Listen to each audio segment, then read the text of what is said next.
Welcome Gundam Evolution pilots, this is AZSxJ, and in today's video we're going to do a quick tips and tricks for Gundam Exia. Now I've been playing Gundam Exia for around 2 hours and 24 minutes total match time, and I'm going to share a couple things that I've learned. So whether you're a new pilot or now a veteran pilot, hopefully you'll find something new too. So let's jump straight into Exia's kit and descriptions. Gundam Exia, it's designed as a close-ranged unit, as it should be, and it's very squishy. It only has 800 health, just like a lot of the other low HP pool characters, or units like Zaku 2, GM Sniper, Methis, they're all squishy characters. And it has 3 dashes. It's one of the, I think there's like 4 other units that has 3 dashes. That's Zaku 2, Exia obviously, Barbados has 3 dashes. So I guess it's only 3 units that have 3 dashes, so Exia is one of the lucky units which has super high mobility.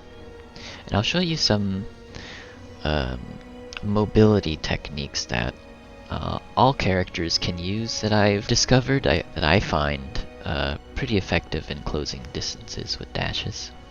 But we'll get into that later. So the primary fire of Exia is called the GN Beam Dagger. And you throw a GN Beam Dagger, and it's a medium range type weapon. But what it doesn't say is you actually throw 3 in rapid succession in the same spot, much like Genji from Overwatch. And there's a lot of delay in between bursts. I would say like maybe about a second or a second and a half. So it's definitely going to be used as more of a poking tool, and at times it'll be your finisher. But yeah, pokers, soften them up. But yeah, mainly as like a finisher, I would say. And then you have the GN Sword, that's your right click ability for, those keyboard and mouse players, that's myself. So you move forward and strike an enemy unit. Power and movement range increases with charge time.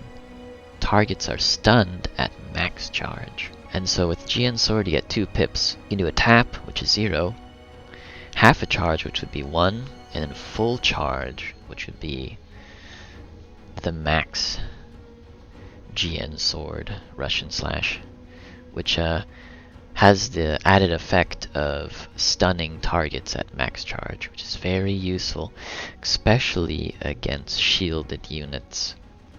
But keep in mind, when you're engaging with shield units, if you want to help your team by stunning them, use your charged GN Sword from the sides or behind. You never want to charge directly into a shield user, especially Sazabi, because he's quite tanky. So even if you get your GN Sword fully charged in, he can still blow you up, and even with the extended stun. And so what I mean by that is your F ability. This is GN Sword and GN Short Blade. But throughout the video I'm just going to call it the Spin Slash.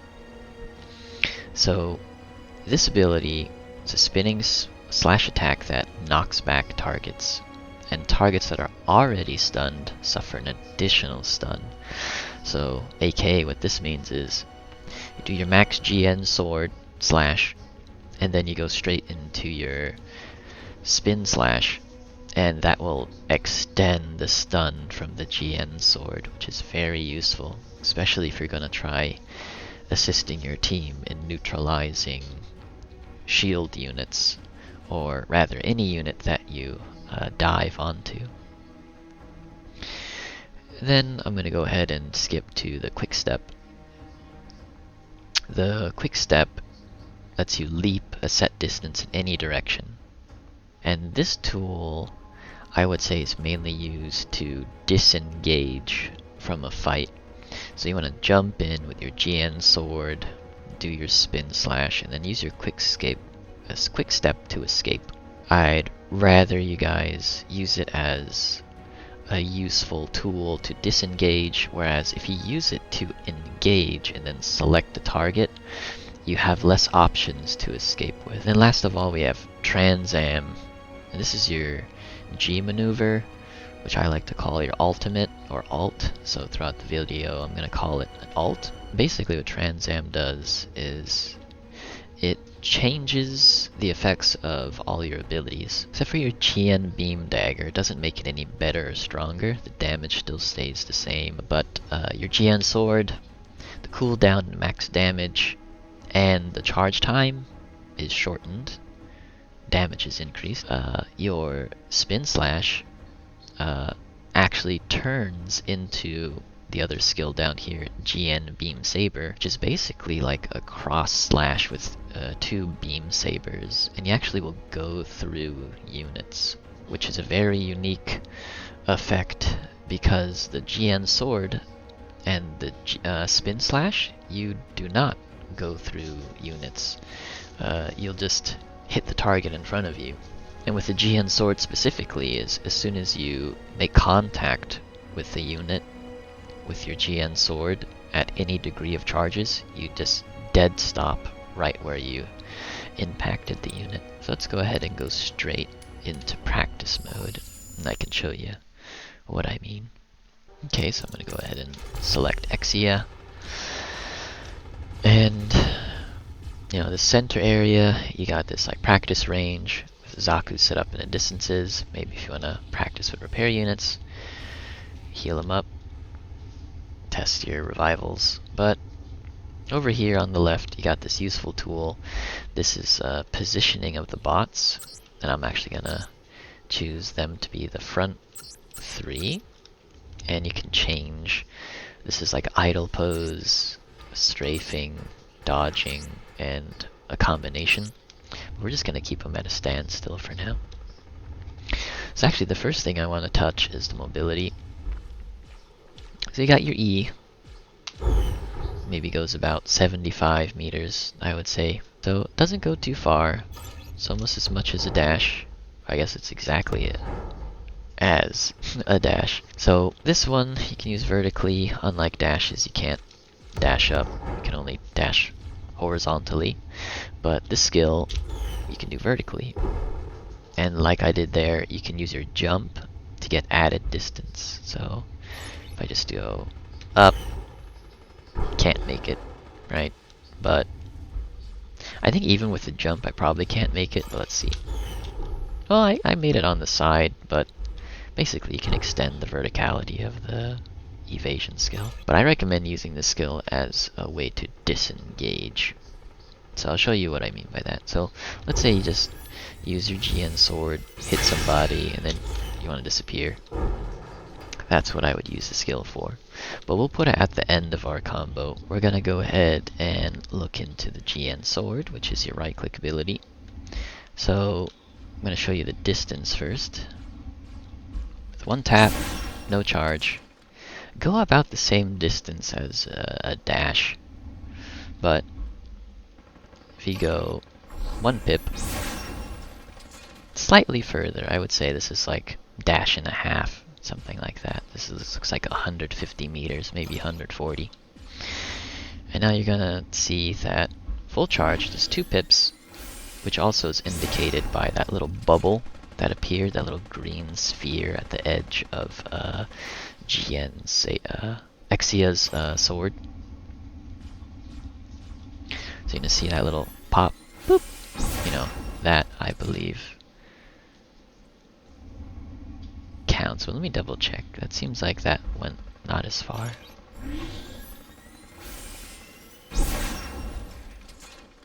No, I think that was about the same. I think the bubble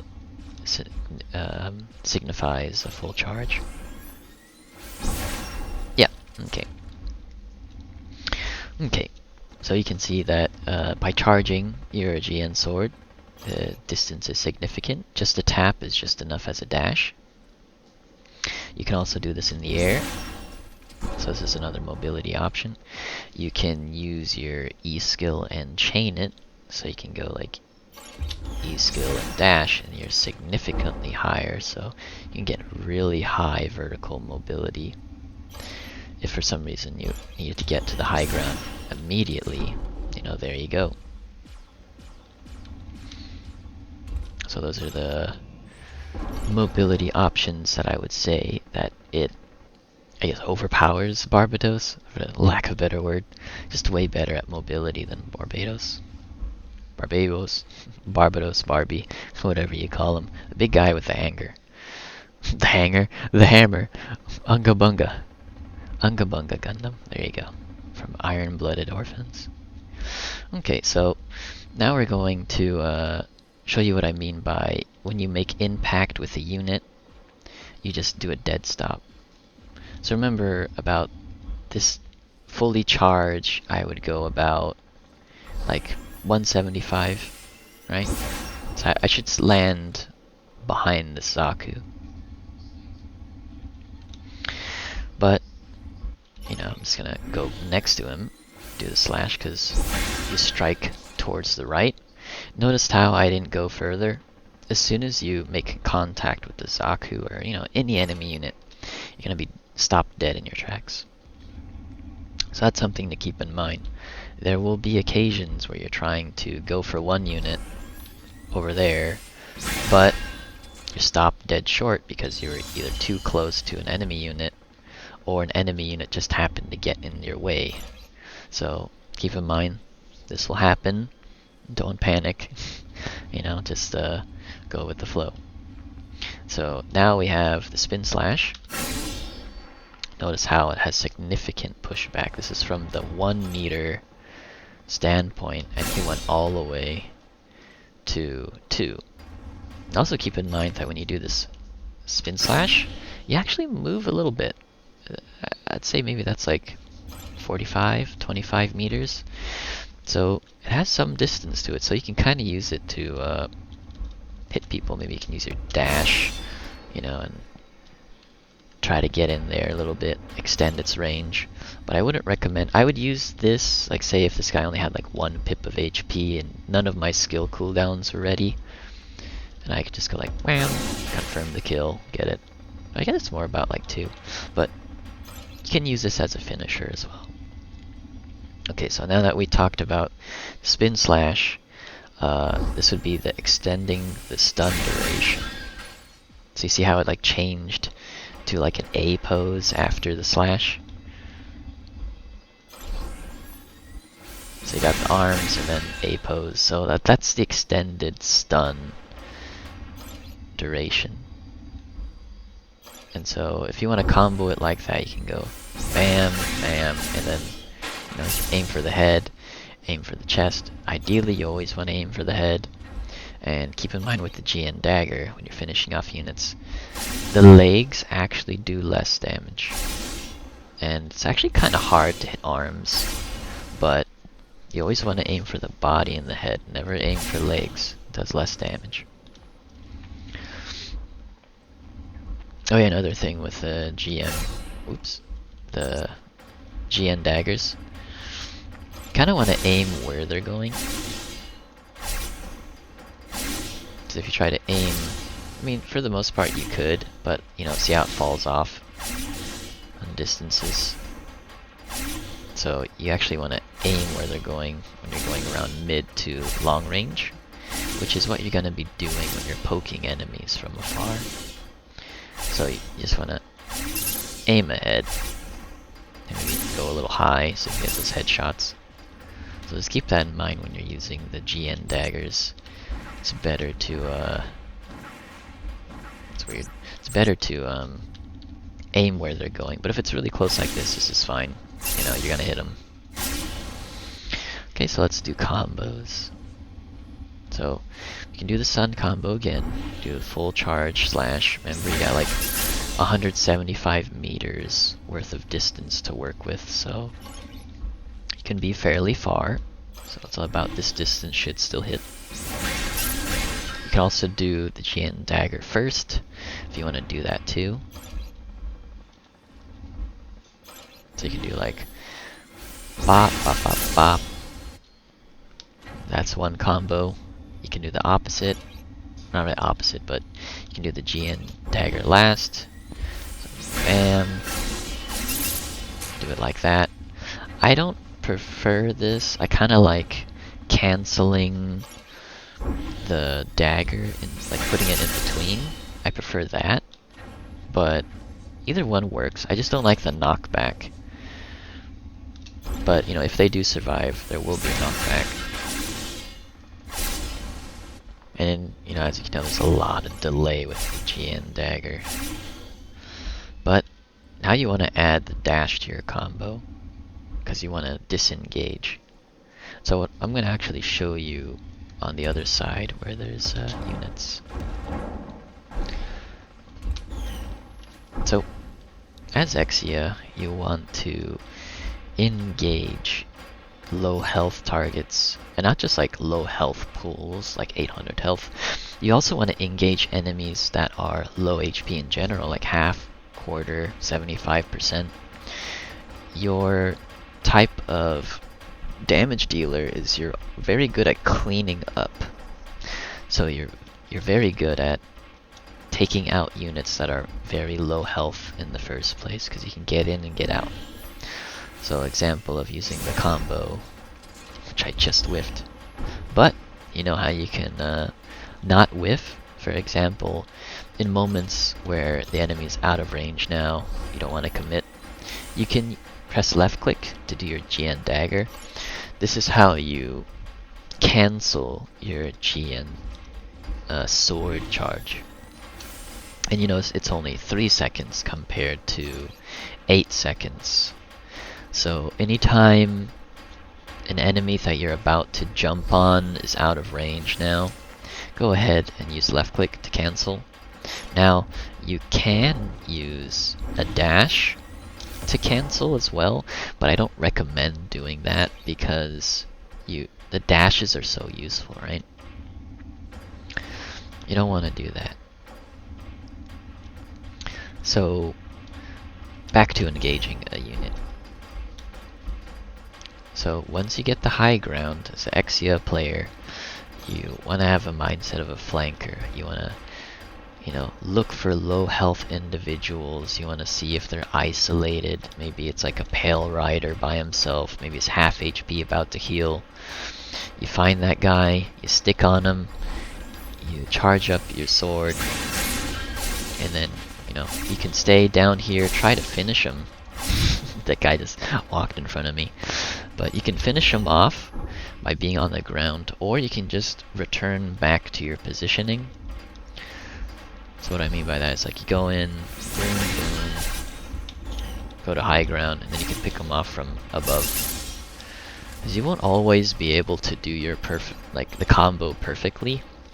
There's always gonna be some flaws. So like right there, you know, completely missed. You can either choose to stay down there if it's safe, to just finish them off, or immediately disengage with your E. So you just like fly in, boom, boom, turn around. Now you're safe. Now you're here to pick people off again. So it's gonna take a lot of practice for you to get in your combos. Personally, I prefer doing the fully charge into primary and then dash out, and then, you know, use your positioning to get an advantage from the high ground. It's like this guy's already low health, it's an easy finish, and then back to high ground. And then if, let's say, that guy was trying to pick him up, that'd be another advantage of, you know, going in there and killing. So I recommend using your E skill to disengage, because you want to take advantage of that vertical mobility. You don't want to use your GN sword to get back to cover, because that's your main ability to kill targets. And so Transam. With Transam, you want to use this ability while you're figuring out which unit you want to dive onto. Use this ability where it's safe. and then go in, and then use your dashes to escape. You know, use your dashes to escape. You have two, so don't be stingy. You never want to pop Trans Am in front of someone, so like the Zaku, because if you do pop Trans Am, he's just gonna burst you down. You're gonna die because you're squishy. Keep in mind, you only have 800 health. So make sure when you're using Trans Am or doing any of your engages, make sure you're safe first. Go in from behind, go in from the side. Don't go head on to units where you're gonna take a lot of damage. You're squishy, so you want to take as little damage as possible. Stay alive. Continue the harassment of the back line. Look for low health units. You can harass units with shields by taking advantage of your full charge and your stun, and then just get out of there. That's what you want to do, because you can disrupt characters like Gundam, GM, especially Sazabi at choke points with your dash, because they get stunned, which means they can't take advantage of their shield, which is very advantageous to your team. But don't do it in the face of Sazabi, because he's tanky. You know, Sazabi has like 1400 health, but like a 1600 shield, so you're not going to be able to burst them down in a single combo, or at least not consistently. Because if he survives, you best believe he's just gonna blow you up like 2 shots with his shotgun and like throw a beam tomahawk into your face. Or, yeah. So, targets that you want to go for, I would pick on the low health units, like, for example, Methus. Methus is a great target for Exia to go after. It's low damage, can't burst you, so if you jump on it, you have high chance of survival. Another example would be the GN Sniper. I would say you want to prioritize GN Sniper as an Exia player, because you have your mobility to reach those high advantageous points that the snipers are at, and up close they don't have many options, and that's where you excel at. So you'll be the kind of the counter pick to snipers. You want to go after the Methus. You can harass 1-dash units very well, like Dom, GM, Sazabi, and GN Sniper only has 1-dash. They can't escape you, but you can disengage as many times as you want, and they're sitting ducks. Just always remember, when you're diving any unit, do it from behind, do it from the sides, from advantageous positions like high ground, behind the enemy team.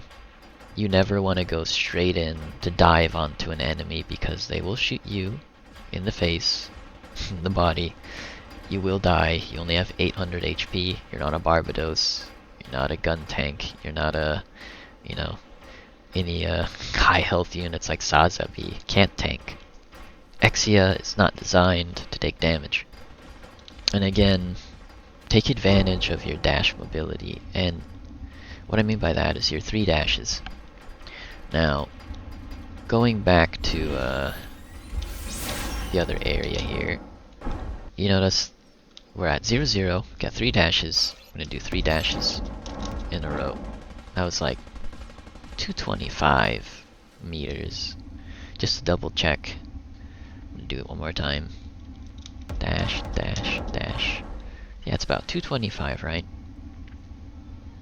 But if you want to go even further, try adding a jump in between, because when you dash and jump, you keep your momentum. So check this out. I'm going to do dash, jump, dash, jump, dash, jump.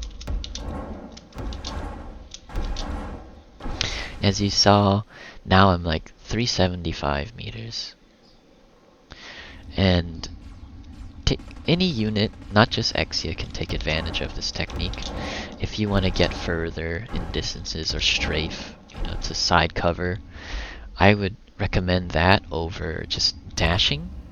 Because when you're dashing like this, this strafe, this is an easy, head shot to track. Like I'll show you. you know, this is very easy to track headshots, right? Even with the GN beam daggers, you know, it's not that hard to hit heads. But if you're dashing and jumping, there's more likely, there's a likelihood that they'll hit your arm, you know, your chest, your legs, because you're mobile. Just keep in mind you can't dash in the air, but only on the ground. So yeah, as you can see, you know, getting to cover a lot easier. It only took like 2 dashes, whereas, you know, if I were over here, it takes like 3 dashes for me to get out of the line of sight. So very advantageous. Any unit can do it as dashes. Don't recommend doing this with Sazabi because you only have 1 dash and you want to take advantage of your homing dash and hovering. That's one unit I wouldn't recommend using this technique, but any unit can do this dash technique. I find this very useful in terms of mobility, getting around. This might be crazy what Pale Rider, maybe. I haven't experimented with it, but I think Pale Rider's mobility is quick enough. But these are one things you could take advantage of. Like, let's say, you know, you're trying to catch up to your team. You know, you can use your E skill first, dash, jump, dash, jump, dash, jump, sword, charge, dash, jump, E. You know, you have plethora of abilities that have high mobility. So like, if your team's all the way on that side and you're running out of time, you gotta get over to the side.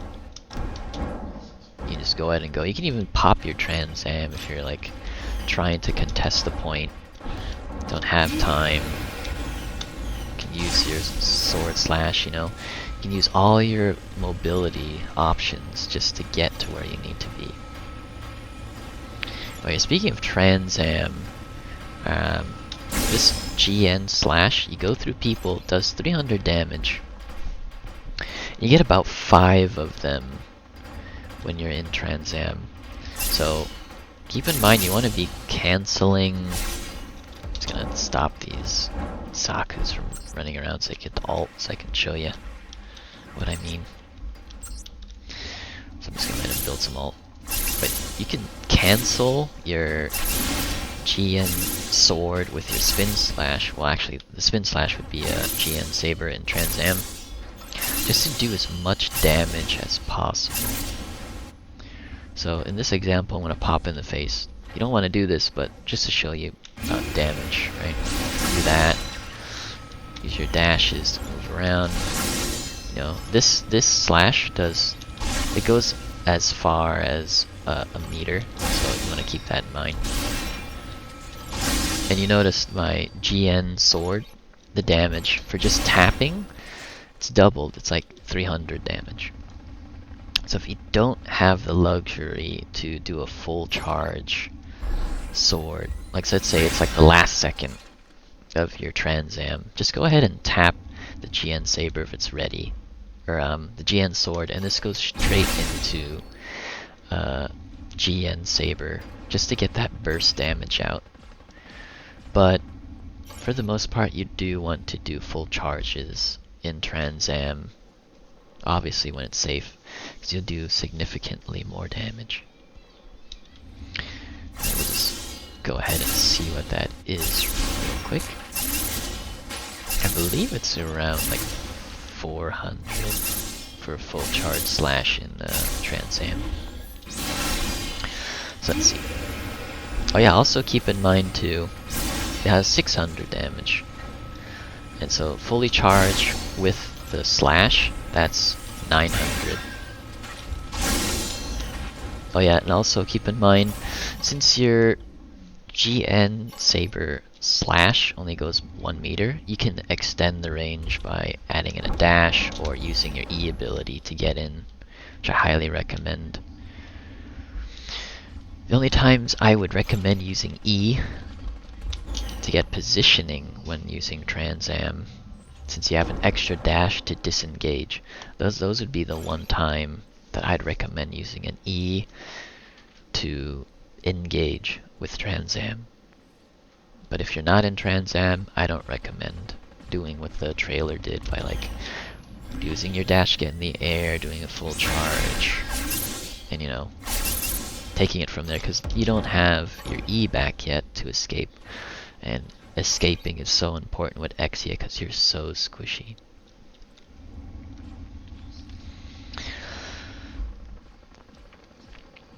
So Trans Am, use it when you're safe. Do, you know, cancel your abilities. Don't be afraid to use your dashes. You got two. You know, you still got your dash jumps too. Take advantage of the mobility that Exia has. And you want to be going for low health pool units. Like Exia is another good unit to dive because they're fairly squishy, just like you. Methis, GN Sniper, those are great units to go after.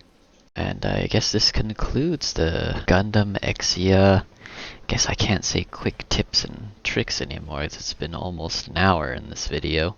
Or maybe it already is an hour. Guess I'll just call it an Exia guide now.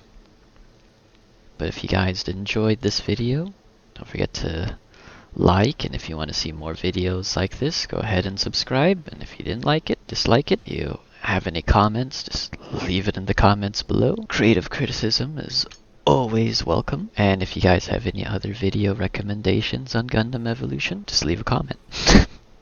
Or hit me up in Dunmir's Discord. This is AZSxJ, signing off. I'll see you guys on the battlefield.